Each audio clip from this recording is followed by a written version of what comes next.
महाराष्ट्र की राजनीति के स्तंभ अजीत दादा पवार के निधन के बाद शोक की लहर में डूबा है बारामती। और बारामती में यहाँ पर लोग भजन कीर्तन करते हुए नजर आ रहे हैं। अंतिम दर्शन के लिए अजीत दादा पवार के लिए यहाँ पर लोग खड़े हैं और यहाँ पर देखिए भजन कर रहे हैं।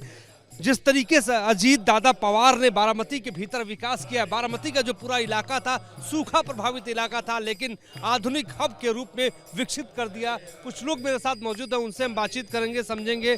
कहाँ से आए हैं आप? कहाँ से आए हैं आप? हम इस्कॉन बारामती से हैं। बारामती से है तो आप भजन कर रहे हैं उनके लिए? हाँ, कीर्तन कर रहे हैं, इसको संकीर्तन बोलते हैं। संकीर्तन कर रहे हैं? संकीर्तन कर रहे हैं। उनको सदगति मिलने के लिए हम ये कर रहे हैं, क्योंकि दादा का कंट्रीब्यूशन इस बारामती के ग्रोथ में बहुत है।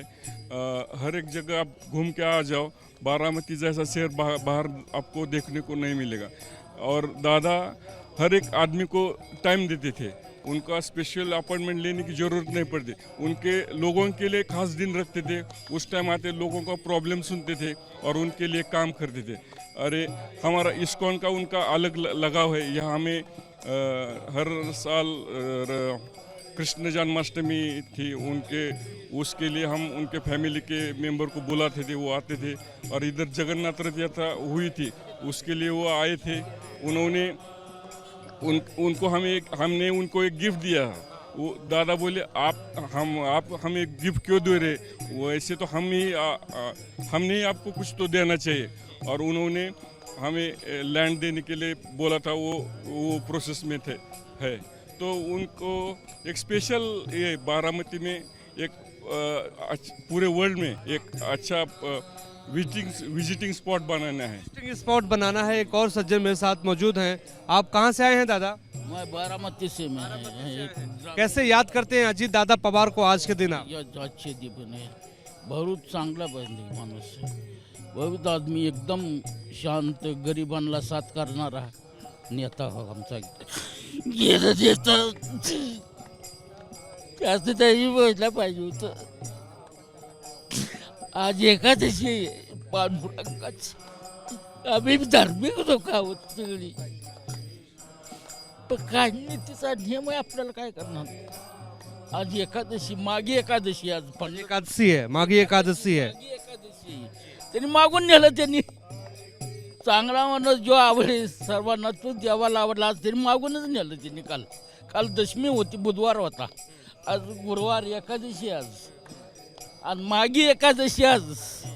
मागी म्हणजे त्यांनी मागूनच नेलं त्याला, चले गए, बाद आला था मंदिर सर।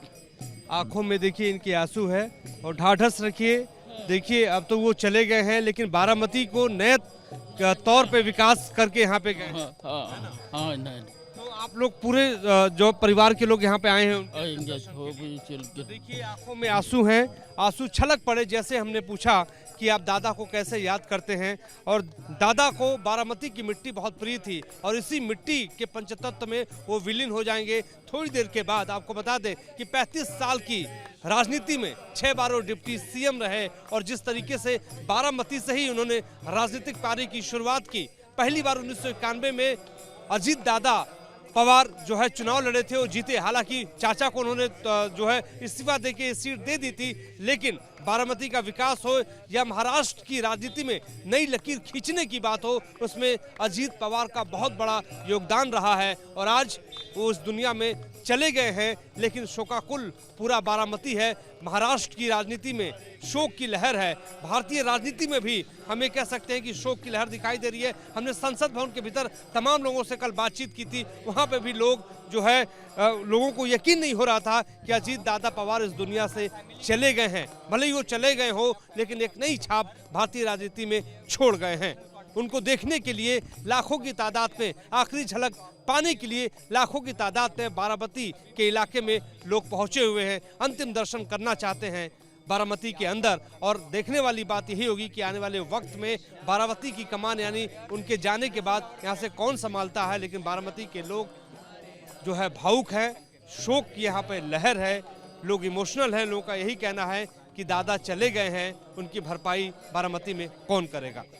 हमारे सहयोगी मान राजपूत के साथ मोहित राज दुबे, एबीपी न्यूज़, बारामती।